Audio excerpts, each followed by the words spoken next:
with a disability. And I live in poverty. My experience in discrimination is compounded. Education from road school is hard. Access to my community is so difficult for me. Include me inside. How is it okay to commit rape without punishment? I have a name. Don't call me by my disability. We have contributions to make.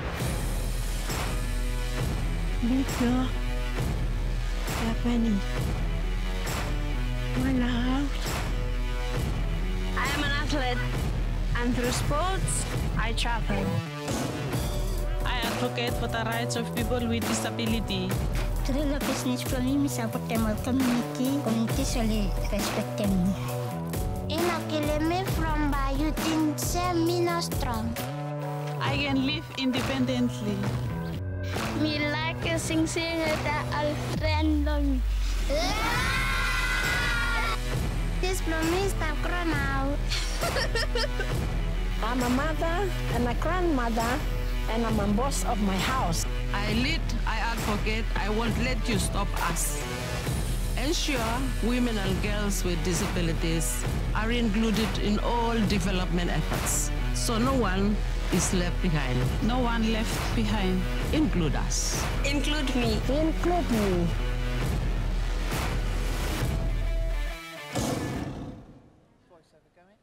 Ladies and gentlemen, please welcome to the stage Ola Abu Al-Khab.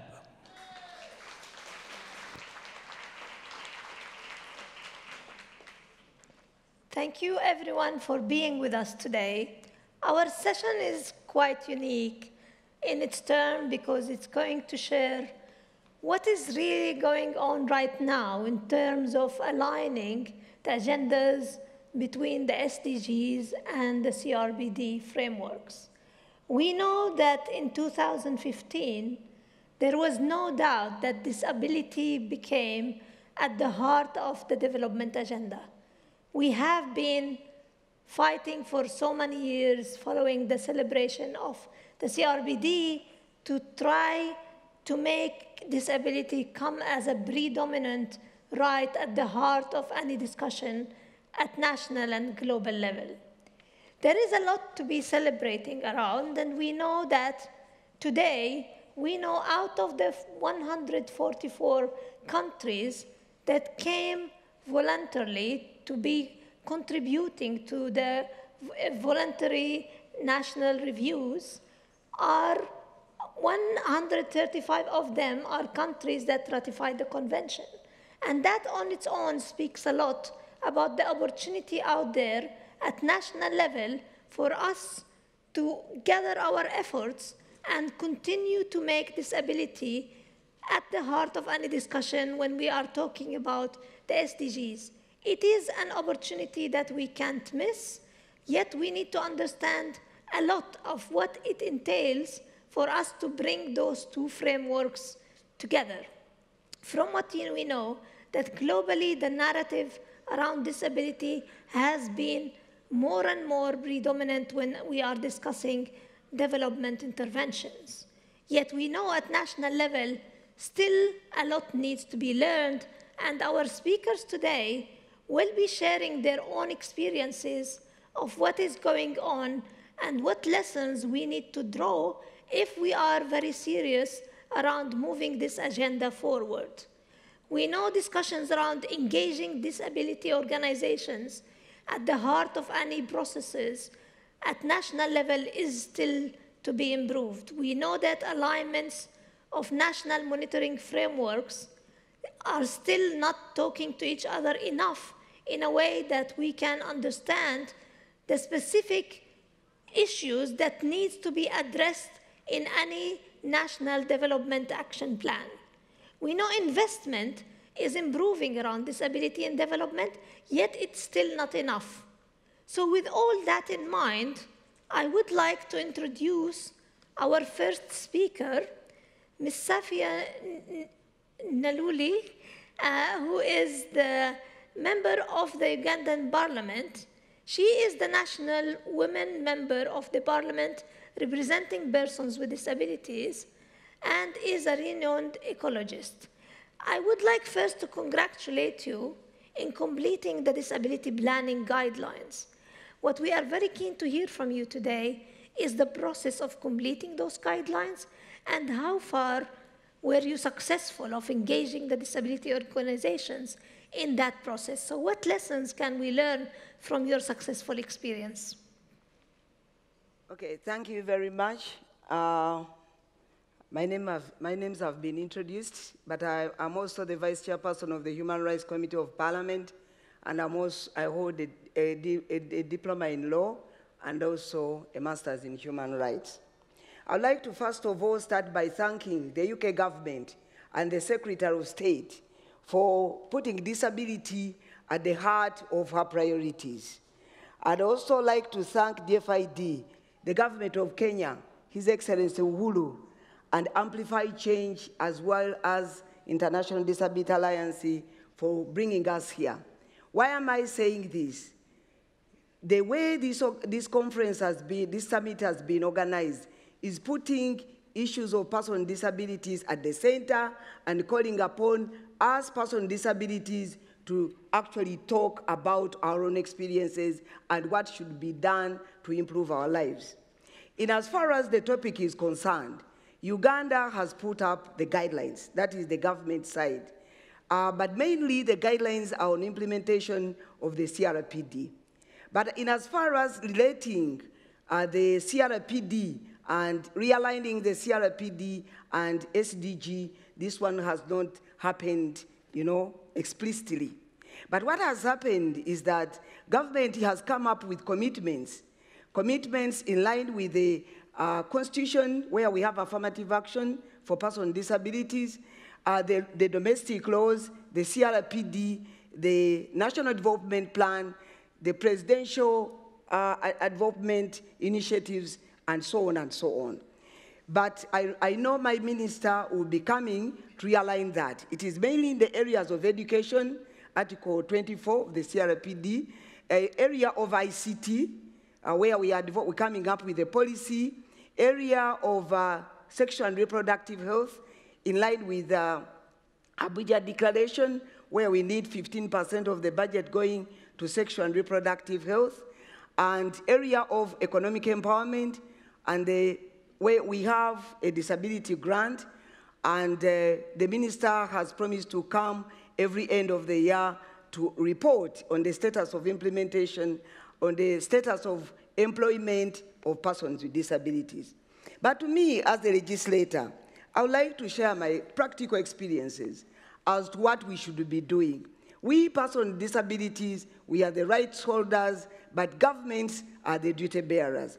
Article 4 of the CRPD specifically outlines the role of the state. But what should we do and what should government be doing? I have this experience.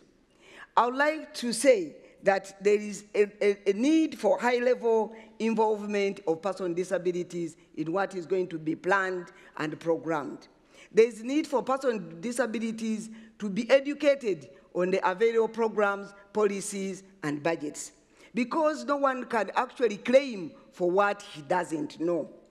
There is need to develop a checklist of issues across all sectors, because disability is a cross-cutting issue. In my efforts as a member of parliament, I have come up with this checklist.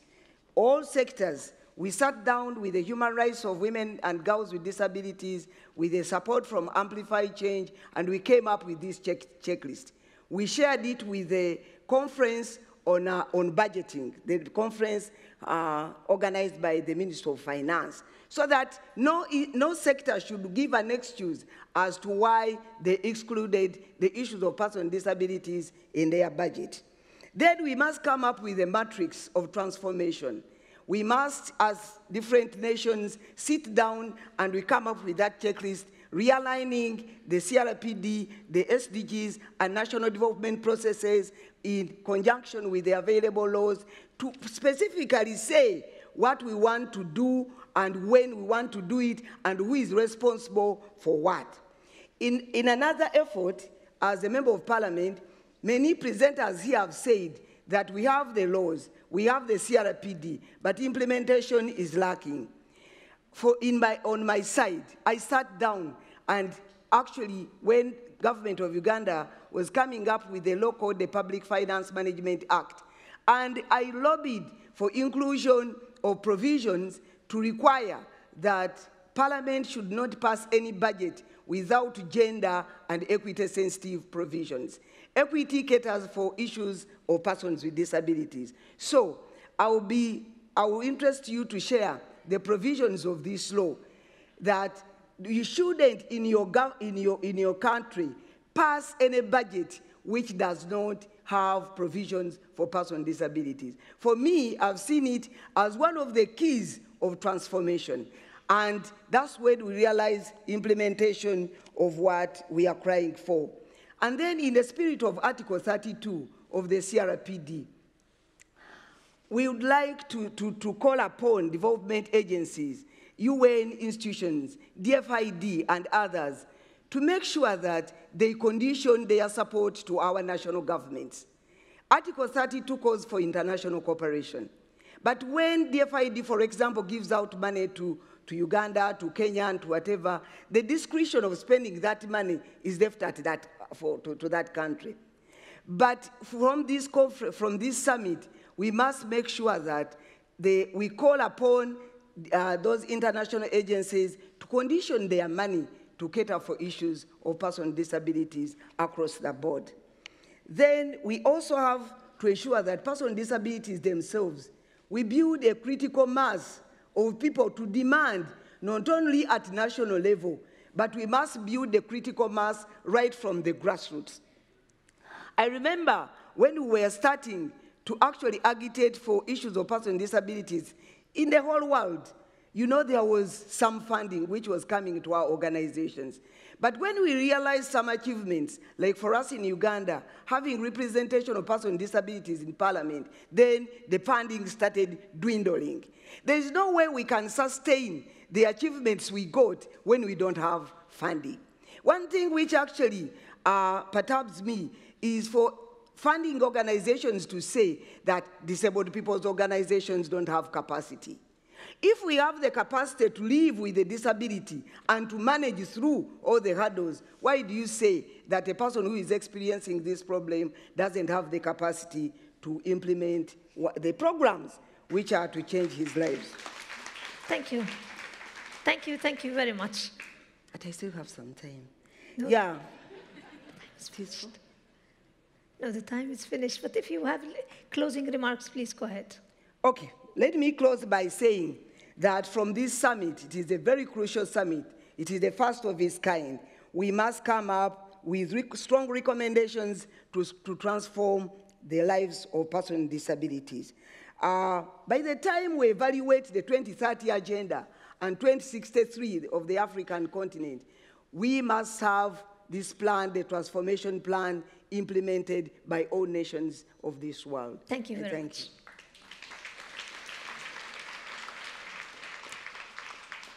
I would like now to introduce Mr. Edson Ngirabakunzi, who is the Executive Director of the National Union of Disabled Persons of Uganda.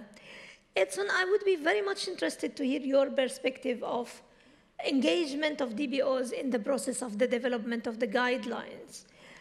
We have heard from Ms. Safia that the role of the DBOs is core, whether it is in the design of those plans, in the implementation specifically, yet there is a need as well for capacity building.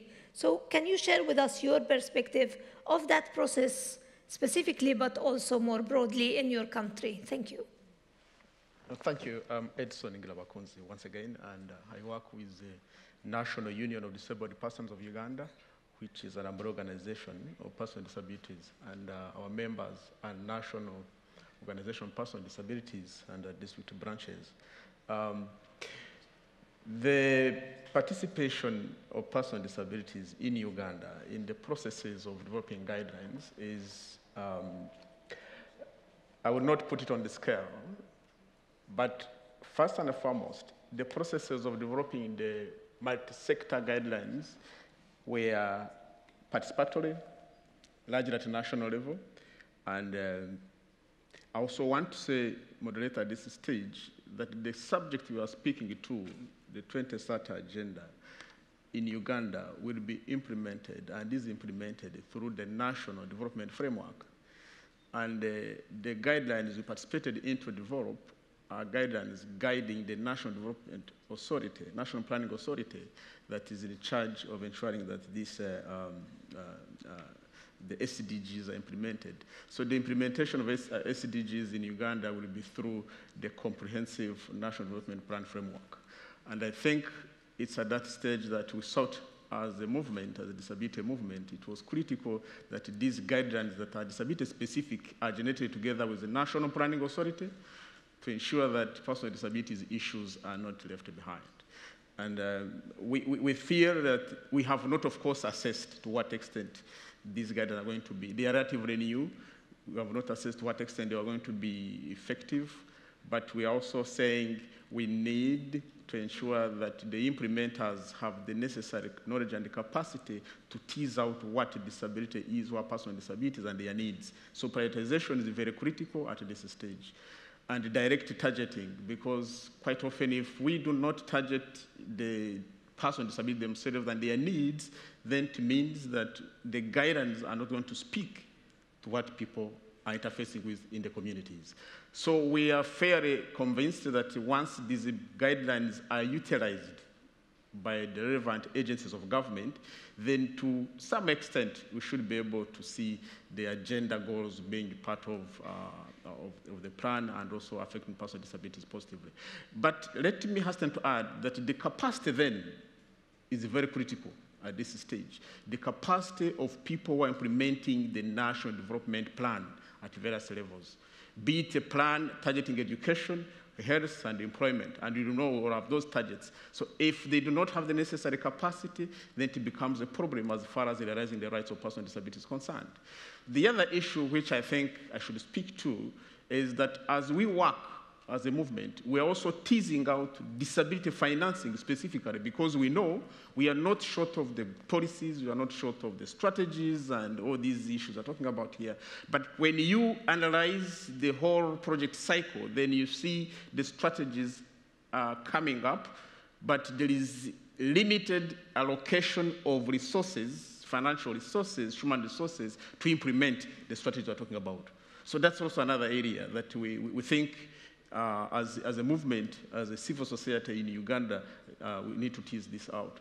And there are several publications we are trying to do to engage, to educate, of course, government, to understand that actually we need better lives. And once we know the challenges, then we know the solutions. So we are part of the solution in this agenda. Thank you very much. Thank you.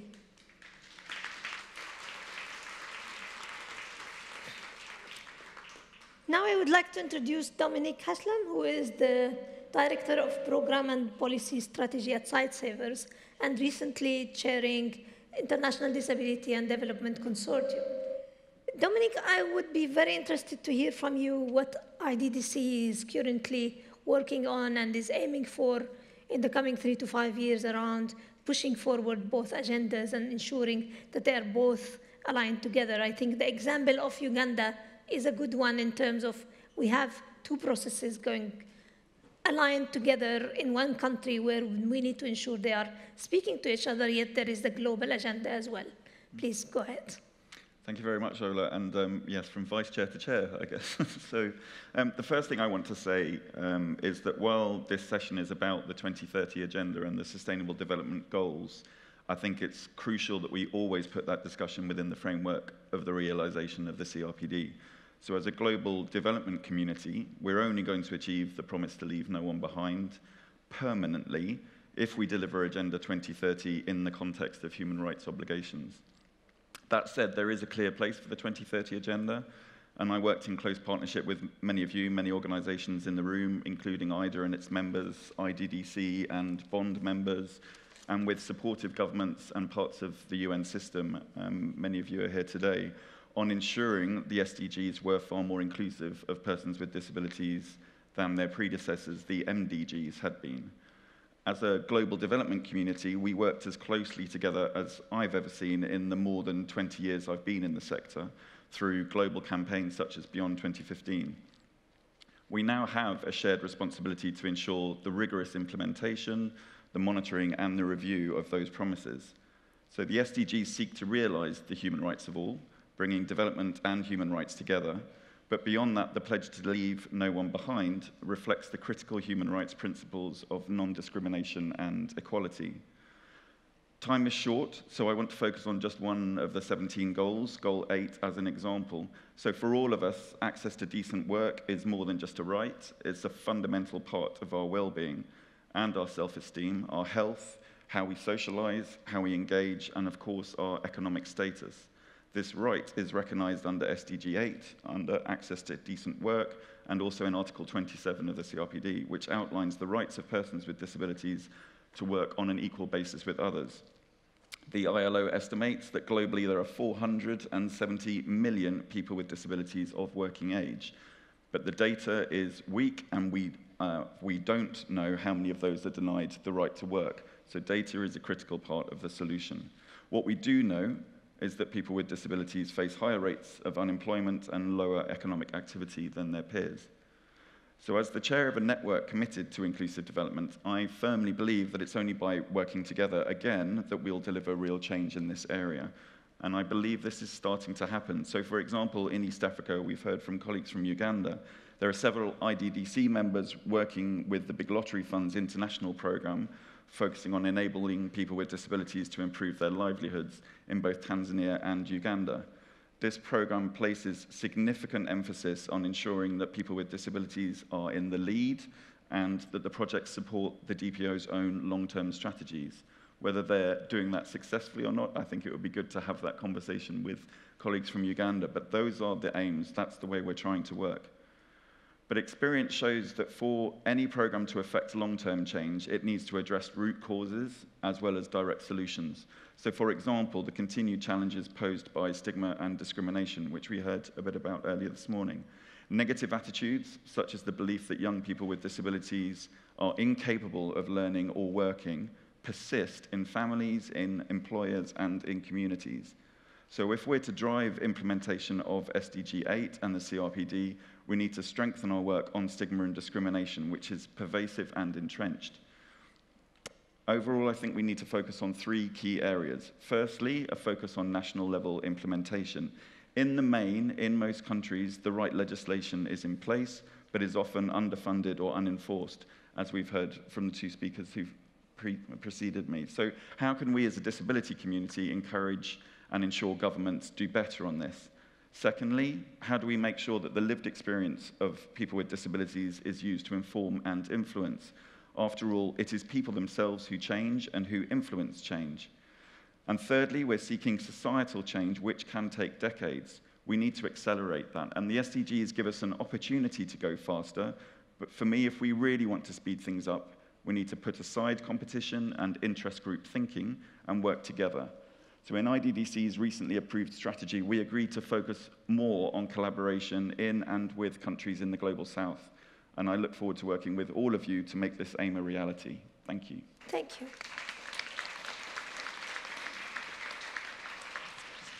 Thank you. Thank you very much, Dom. I would like now to introduce Ms. Nelly, who is the National Coordinator of the Vanuatu Disability Promotion and Advocacy Association.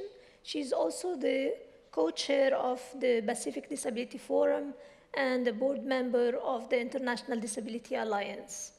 I am very keen, Nelly, to hear from you your perspective and current experience of what is working around pushing the disability agenda in your country and region, and specifically this issue where there is an opportunity but a challenge to push both agendas together.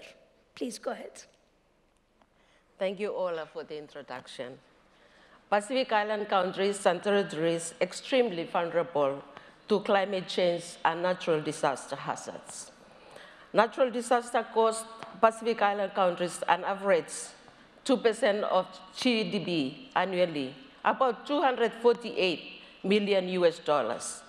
In 2015, Cyclone Bam inflicted damages amounting to an estimated 60% of GDP in Vanuatu, and TC Winston, 20% of GDP for Fiji. I'm from Vanuatu. Vanuatu is vulnerable to natural disaster, and from our own experiences, people with disabilities are discriminated before, during, and after cyclone. For example, Category 5 Cyclone Bam struck Vanuatu in 2016, and 11 people died. Till today, some people are still living in tents because there were no trees or leaves to build their houses.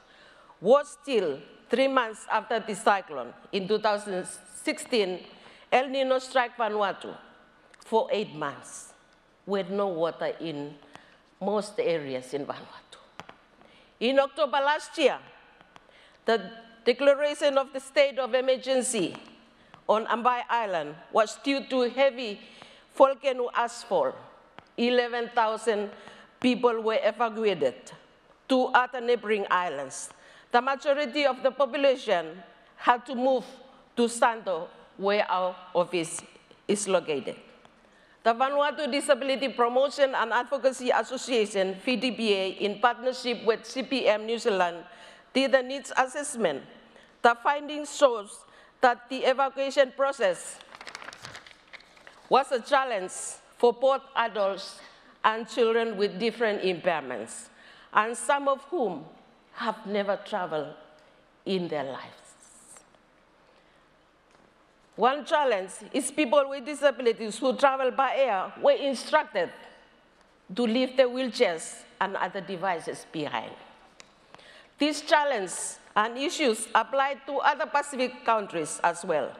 The Pacific Disability Forum, in its effort, supports persons with disabilities for better pre- and post-disaster preparations by having a strategic plan. The Pacific Disability Inclusive Preparedness for Response Strategy is our vision for achieving disability inclusion within preparedness for response efforts. Through the Pacific, we can't achieve this alone. And thus we invite others to work in partnership to help us achieve our vision. This plan is for working with partners, governments, and stakeholders so the Pacific Island countries, and in particular Vanuatu, can ensure that preparedness for response during disaster and post-disaster work plans are inclusive of persons with disabilities.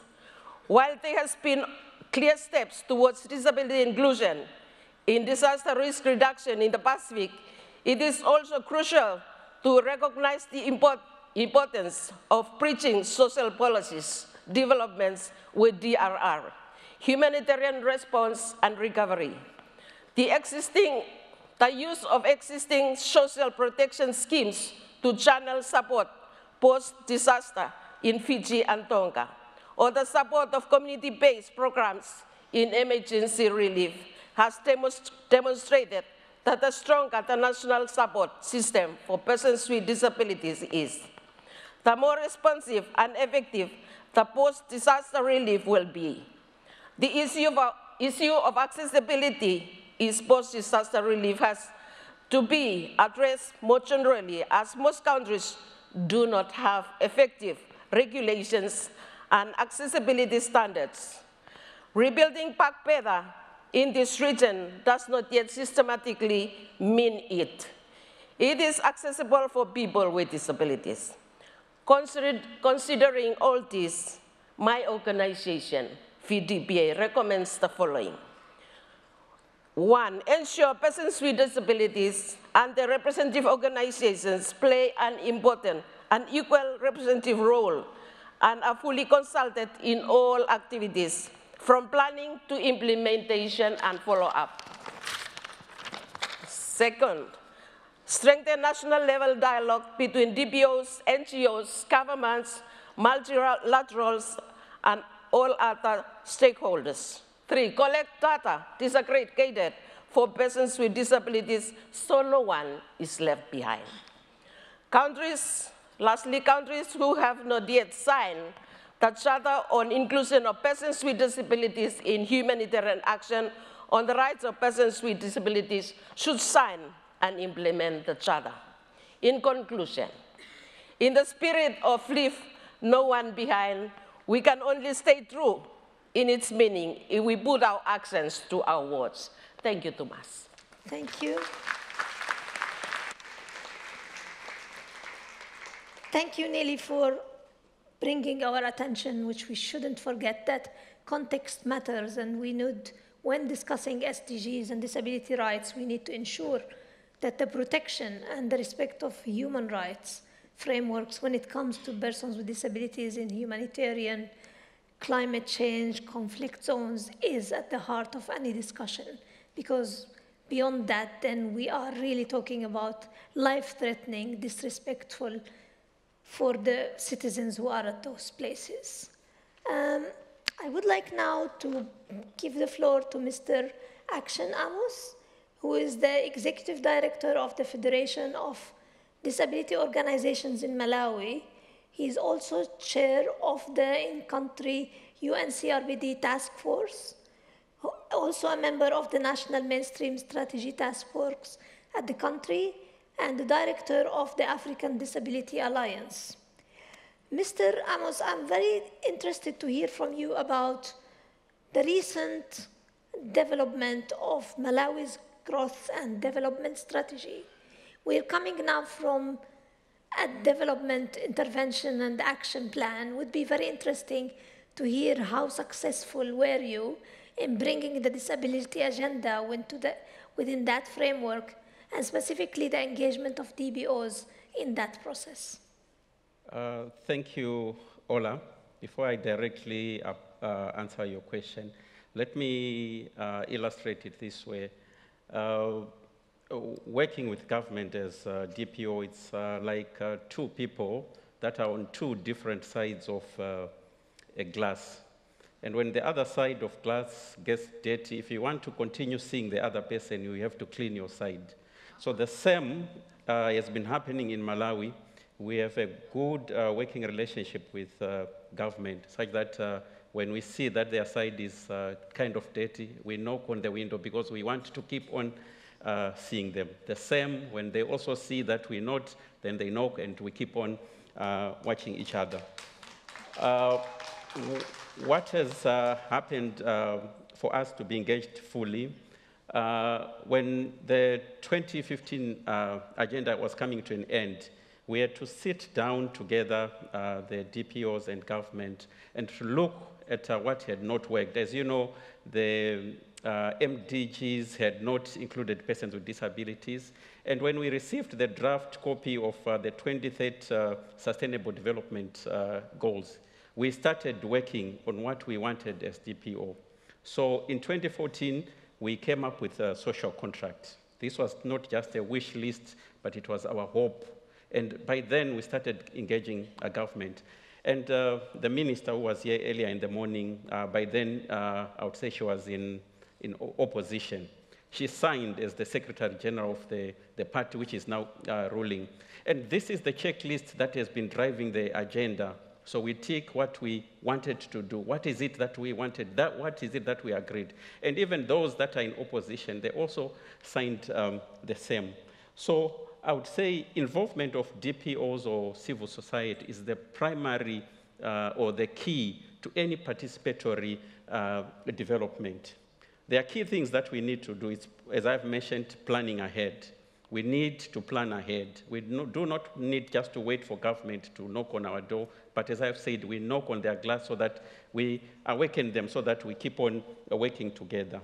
Also, as you know, the impetus of the 23rd agenda is that we need not to leave anyone behind. And the impetus of the UN-CRPD is nothing for us without us. And if you see those two, they interlink.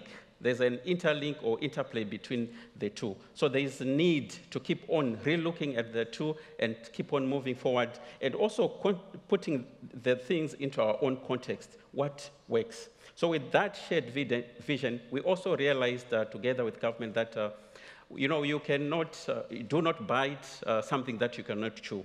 So we looked at the 2030 agenda, we looked at the UN CRPD. We could not take all that we wanted. So in the development of the Malawi Growth Development Strategy, we focused on specific areas: education, health, population, economic empowerment. Those are the ones that we said, these we can chew, and government said they can support that. And even our commitments will also be talking to those. And we need to harness our energy. Yes, government, the room of improvement is never enough. Government will never do enough.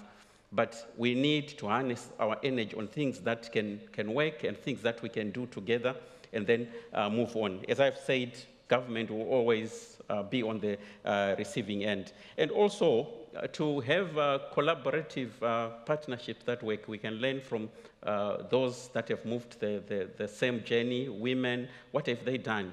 Work with others. That has actually helped us in working together. And when we look at government, let us not just consider executive, let us consider judiciary, let us even include parliament when we are working together.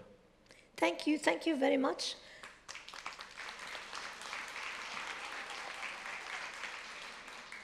I think one of the main points to bring forward from your contribution is really the importance of engaging all the systems at government level and the partnership between civil society and government, and specifically ensuring that discussions around disability are addressed at early on and not at a very late stage when things are already confirmed.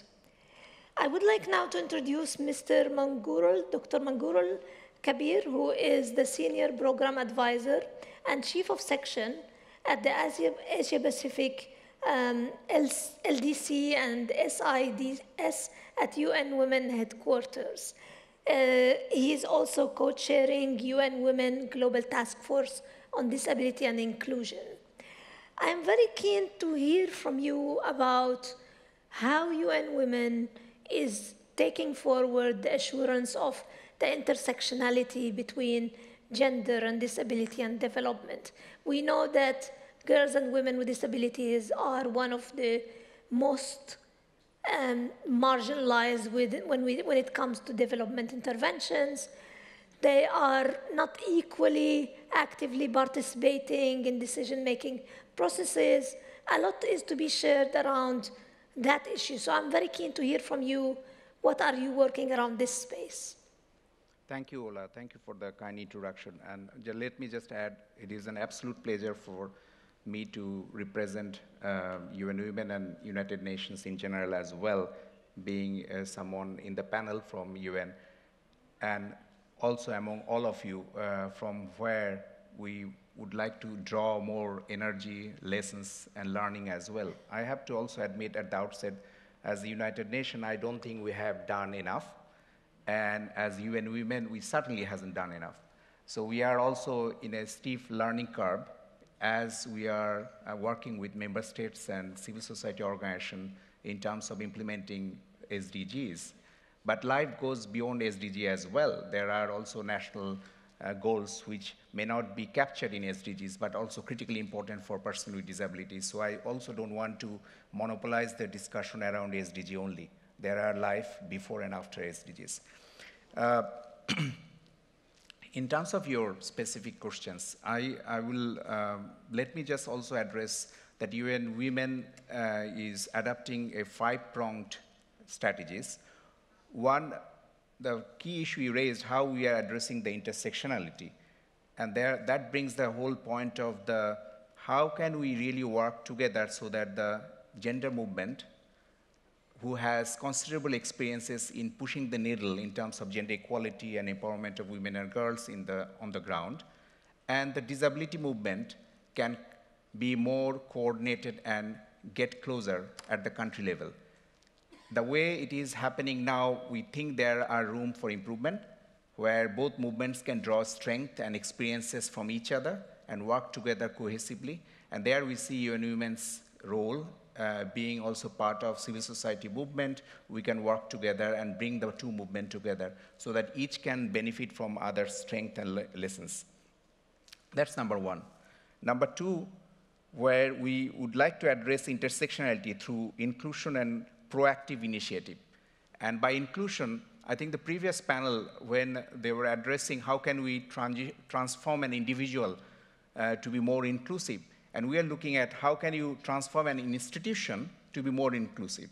And it's not easy, because you might have wonderful, inclusive champion staff members and experts in the organization, but that does not automatically make the organization inclusive, because those individuals might be barred by institutional processes that also require changes, which hasn't changed perhaps. So you might have commitment, but commitment is not enough. As many colleagues said, that it also requires budgetary allocation, it requires more action than the words. So that's one thing we are looking at, targeted projects on the ground at the country level. We are also looking at how regional level, intergovernmental process, whether it is Beijing +20 process, whether it is process of UN human rights treaties and standards, and then some of the colleagues who mentioned recently concluded high-level political forum in New York, or if you look at the Universal Periodic Review process in Geneva, how can we really draw strength and connect the UN human rights treaties and standards, and then link back to the UN Peace and Development Agenda? That's another thing. So for us to break that into the actionable, projectized collaboration. Number three, what we are trying to do is basically, we are also looking how can we put women and young people with disabilities at the center of our development agenda. It is not enough when we mention that for formulating our program, we have consulted marginalized and disadvantaged groups. We have to break down that groups. How can you really consulting? And consultation is not enough. You have to go beyond that, whether the program you are formulating are addressing their specific needs. Are you really getting feedback in terms of the quality of your program? That is also critical. Often we develop program and rolled out, but we never went back to them whether it is benefiting those who are really meant to be one of the beneficiary of those programs. So that we are looking into. Fourth strategy for us is adopting targeted projects, and those projects are looking at humanitarian action and other spaces. Colleagues mentioned that whether it is Cyclone Winston, or if you take over the earthquake in Nepal, or a man-made disaster, or refugee camp and issues globally where we are faced with the unparalleled crisis of migration and others, are we really looking into those who are being consulted and addressing their specific needs? So that's them. And the last one I would like to highlight, in terms of the behavioral change, I think that is the most difficult task. And we learned from hard way in the gender equality discourse, where changing behavioral pattern in a society took longer than ever.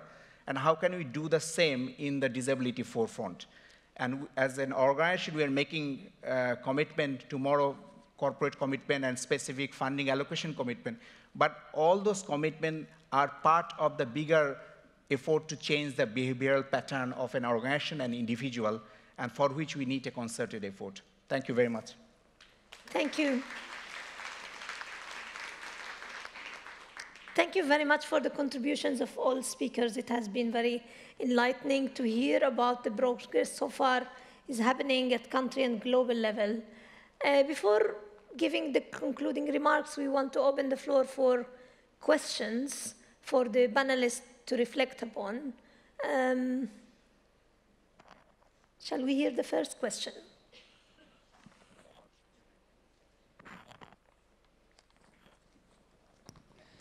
How can we ensure people with disabilities are able to participate fully in SDG planning processes? Any good examples of how this has led to better policies for implementing the CRPD? So the question to the panelists is, of course, it came up from your own individual contributions around, do we stop at consultation level? Of course, no. The issue is we want active engagement and participation. And it would be interesting to hear from the panelists, from government perspectives, DBOs, UN agencies, and INGOs, what do we think about this? Because it is the heart of all the discussion if we want to ensure DBOs and persons with disabilities are at the heart of planning, design, implementation, and evaluation. So maybe we could start with Ms. Nelly to hear your perspective on that. Thank you very much. I think we need to consult people with disabilities in the beginning of processes. And also, government or any other stakeholders, they need to include people with disabilities and their organization. I think that's what I want to say. Thank you. Ms. Safia, can we hear from you a little bit about how, from government perspective, do you plan the engagement of DBOs in your own processes? Okay, I think we don't have a problem with relating to disabled people's organizations. Good enough, the 5 of us who are representing persons with disabilities in Parliament, we are products of the civil society, and specifically the National Union of Disabled Persons of Uganda. I think it's more of, thinking about a strategy which is practical and which can be implemented. Just operationalizing what we have in the domestic laws, in the laws which have been domesticated, the UN conventions and so on. So okay. I don't see a problem. Thank you. Mr. Action, do you have any perspective of maybe current experience or previous one where you were engaged and you thought this is really a way forward for DBOs to be engaged? Okay, thank you, Ola. Maybe let me start with practice where we were not engaged. They say if you are not invited on a table, you would rather be the menu card on that table if you are not invited.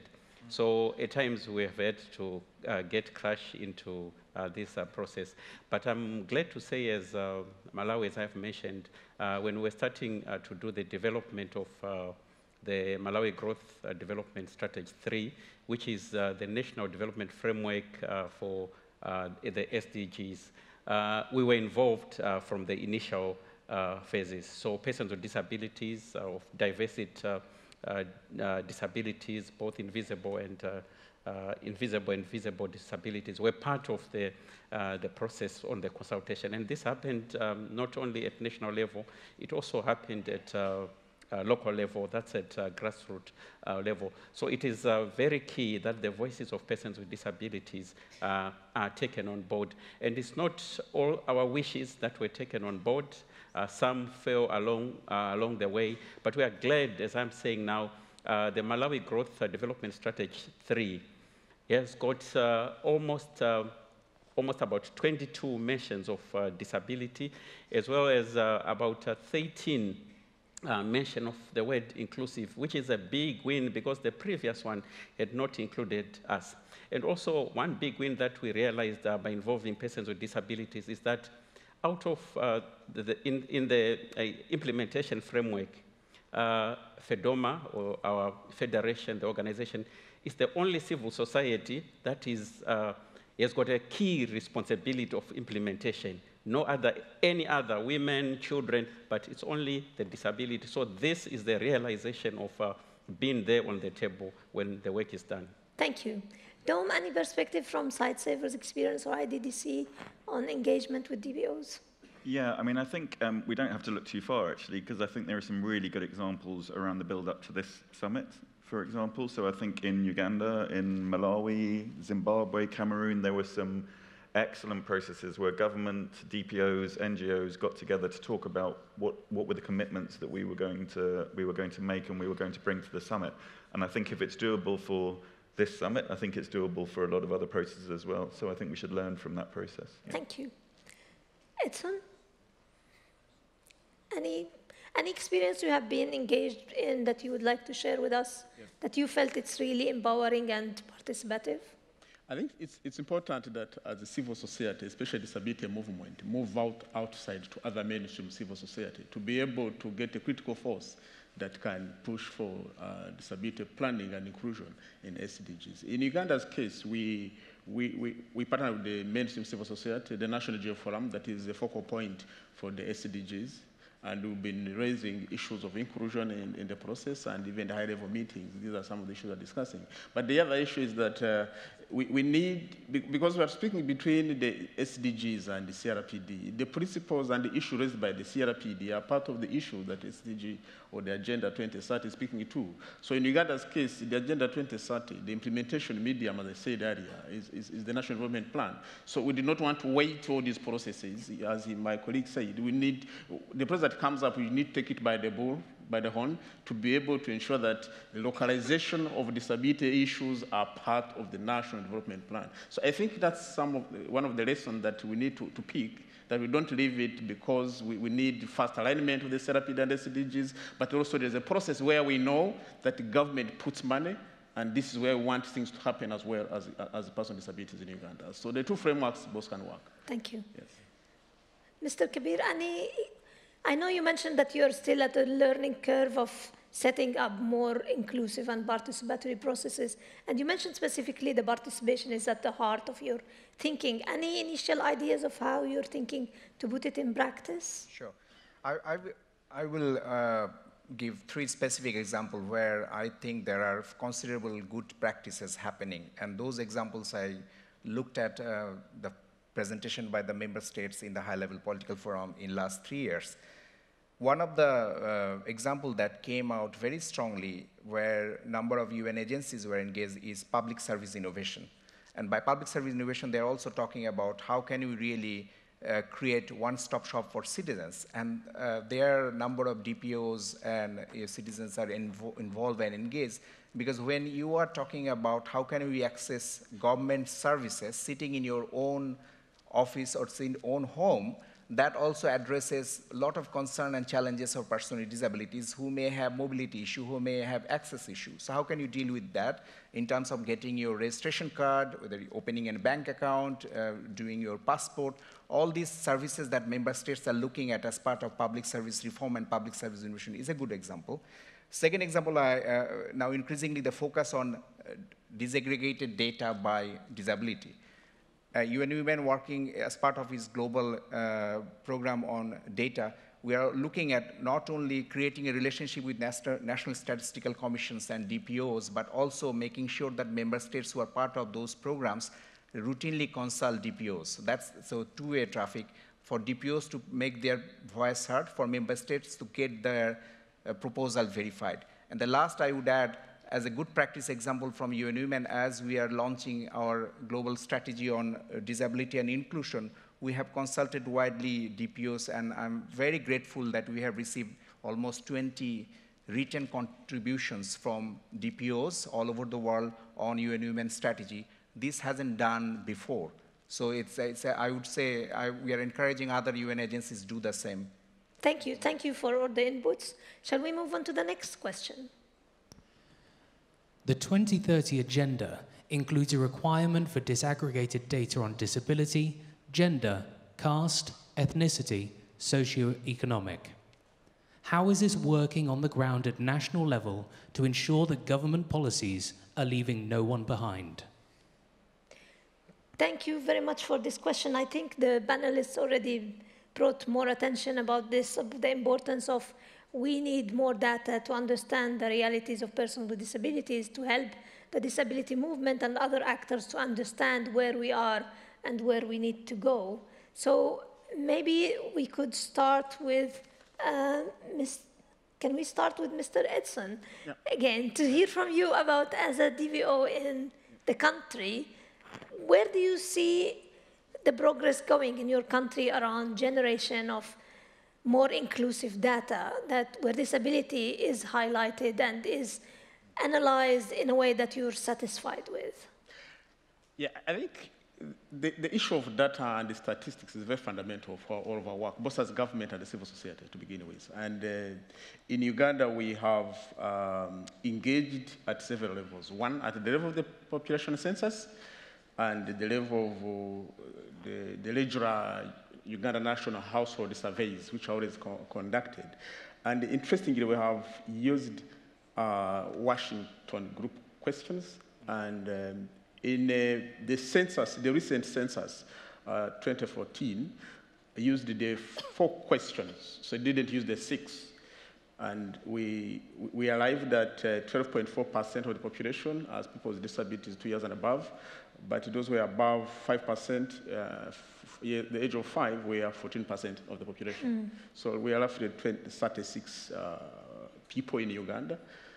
So when you go to now the other area where we get data is Uganda National Household Surveys, which are conducted more regularly, and they also bring different statistics, 7%, 15%. We also have another study that we call Uganda Demographic Household Survey, the recent on 2011, I think, and 2016. All these, this one, the latter one used the 6 questions, so they have varying statistics. So the one that used the 4% of 2014 census has 12.4%. The one of demographic household survey that used all the 6 questions has 25% of the population. So you can see the varying statistics. But beautiful enough, with support from development partners, we have conducted the disability survey. Before we came here, we are disseminating the results. So they also have the varying, but they are largely looking at the functionality difficulties of individual persons with disabilities. So we are trying to get this kind of data. But I think for purposes of pushing the agenda higher, the national development plans that countries have and strategies, we should be at a level where we are able to influence and push them to have disability-specific indicators that will speak to what we are saying. For example, the level of severity and the level of access to education by a child with a mental impairment and the one who is physically disabled, what is it? So we need the living conditions survey of these people beyond the statistics to be able to influence programs that benefit everybody. Thank you very much. Nelly?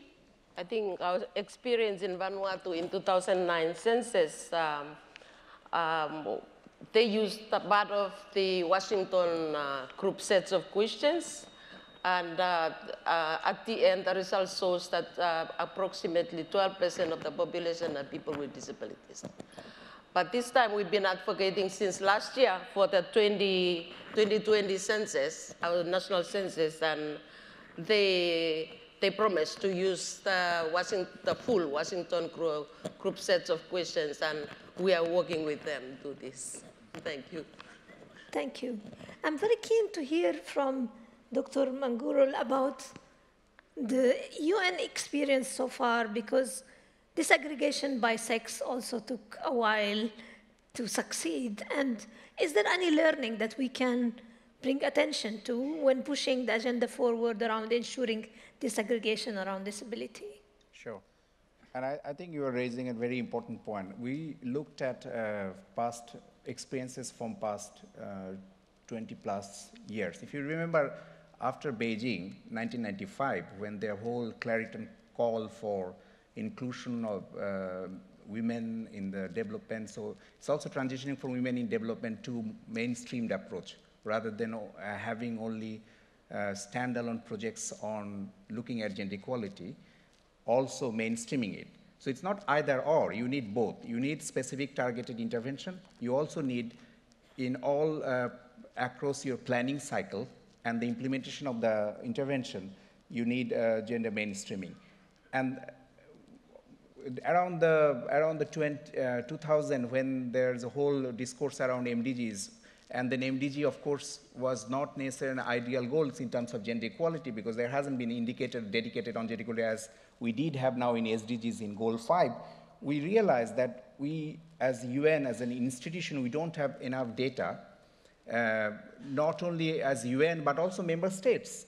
Because when the chair of the statistical commission from countries gathered together in intergovernmental processes, they also realized that gender was an afterthought. So learning from that, it is important that disability, disaggregated data by disability should not be an afterthought of any programming. We had to readjust a lot of program looking at gender after its process already rolled out. So therefore, it is important that we look at the beginning. I think we are doing that now increasingly. Secondly, we also needed to look at planning as a cycle, not only during the process of formulation of national plan and projects, but also more importantly, looking at monitoring and evaluation as well. So when you are monitoring program, making sure is your program really responding to the needs of the person with disabilities? What is their feedback? What is their viewpoint? And when you are assessing and evaluating a program, looking at long-term impact, as you call outcome, are you really changing a behavioral pattern, institutional culture, the society, the progress in the society? Not necessarily how many people you have trained, not necessarily how many people who are really educated only, but how the impact is on the family in the society. So impact level evaluation, it is important that looking at how it is impacting the disability. So it should not be afterthought that it happened during gender discourse following the Beijing conference in 1995. It should be at the very much at the beginning. That's one critical lesson. And second, learns that all your initiatives should factor into resource. Now, Secretary General earlier this year just announced for all UN agencies looking at accessibility in a much more robust way. So we are now talking among ourselves as well and with member states that those accessibility guidelines should be also tied with budgetary allocation, because creating access doesn't come free. Yeah. And that is important to understand. In the same way, human rights-based approach was not free. Consultation with everyone has a price tag. I will limit. Thank you very much. Mr. Action, I'm very keen to hear from you. Pushing for more inclusive data at country level from the disability movement, it is out there, but not enough. From your perspective in Malawi, what is the situation and how you see the areas of improvement, whether from the disability movement itself or the government? Thank you, Ola. I think as Malawi, we have learned it through the hard way. As you know, we are struggling with the abduction and killings of persons with albinism.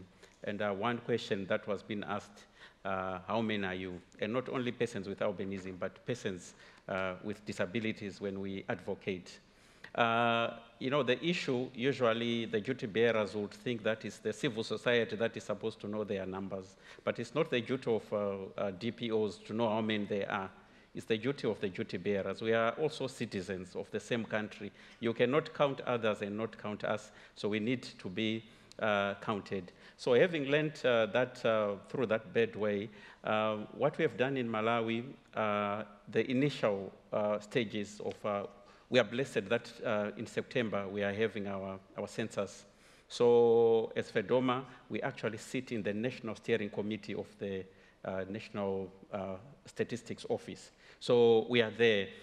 We have the Washington Group of Questions. We have also contextualized additional questions to cover other disabilities, both visible and invisible. And that has actually helped us. So we have about 6 additional questions to the Washington Group of Questions that are now covering different persons with disabilities. This is going to give us the good numbers that we want of persons with disabilities. And also, we have been involved in trainings of the officers that are going to be manning the census itself, and we're hoping in August when they do a recruitment, we're also going to have enumerators who are persons with disabilities. So this is the lesson that currently that's ongoing. Thank you very much. Unfortunately, we're running out of time, so we need to take the third question and then come back to the rest of panelists. I will give you the floor with the first one, and you can reflect on both questions, I promise. Yeah, shall we hear the question? How can we strengthen cooperation between DPOs and global development organizations so that the experiences of disabilities are included in the design and implementation of all development programs? So the question here about collaboration and connection between different actors around disability, and maybe Dom, you can speak to that and specifically maybe link that to the issue about data as well, because I know you have recently also launched the inclusive charter, data charter, and maybe that is a good example if you can give us more around this, tying all the efforts together. Yeah, sure. So we've been working for the last couple of years on the Inclusive Data Charter alongside DFID and the Global Partnership for Sustainable Development Data, and launched it last week at the HLPF. It's kind of, it's founded on some principles similar to what Edson was talking about earlier, that certainly from my perspective, you can increase your impact as a sector if you're working with people outside your sector far quicker. So what the Inclusive Data Charter does is, yes, it looks at disability disaggregation, but it also looks at gender, it looks at wealth, it looks at geographical location, and it looks at age. And what we've found at SiteSavers in the programs that we've done on disaggregation of data is that actually the data is more useful and tells you a better picture, a stronger picture, if you collect a group of different disaggregated data together. So if you look at wealth and you look at gender and you look at age at the same time and at the same time as disability, you get a much bigger picture of who's accessing programs, why they're not accessing programs, and how to make changes happen. So just to repeat what I said last week, so for me, data is power, but it's only powerful if it's the right data and it's in the right hands. And I think one of the things we need to be careful of as a community is to push too much data too quickly that then isn't used, and that we don't have the time to analyze properly and to really understand what it's telling us. I think that's a critical part of the triangle for me. And for me, that is where really it does need civil society, it needs the research institutes, and it needs governments to work together with DPOs on understanding that data, sitting down together, looking at it and saying, what is this telling us about what's working and what isn't working and what do we need to change? Thank you. I would like to hear from Ms. Safia, your perspective being from the government side and being at the center of all the development actors coming to you wants to support the government processes or policies and plans. How do you see it as an opportunity to bring forward the disability agenda when discussing with all those interested to support your government around development in general? Yes, of course, as my colleague said, we have the national development plans. Those are the national development processes. So I imagine that if we have got a strong disability movement and the representatives know what the issues are, then we can ably influence the designing. For me, I'm very strong on designing of programs, allocating budgets to these programs, implementation of these programs, and doing oversight function to see what is happening. So basically, I see that many times, even development partners, now when they come to the different countries, they're interested in supporting government institutions. So it is so crucial that the institutional mechanisms of government are actually aware and conversant with the issues of persons with disabilities, so that the design, implementation, and monitoring and evaluation is encompassing the concerns of persons with disabilities. Thank you. Thank you very, very much. I want to thank again all the panelists. I think there was a consensus and agreement between all the contributions that there is no longer an excuse of not engaging with DBOs because of capacity. There is no question anymore that data is needed, attitudes needs to be changed, as well as policies and resources.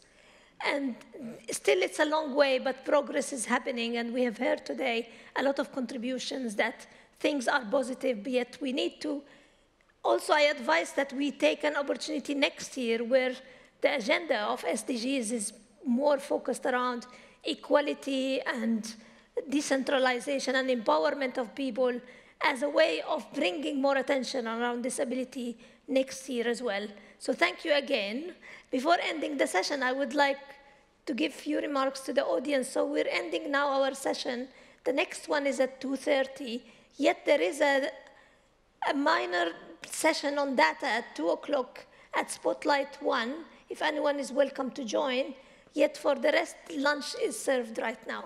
Thank you very, very much.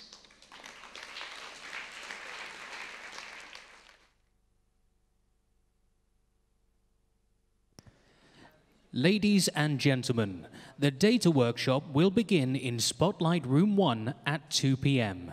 Thank you.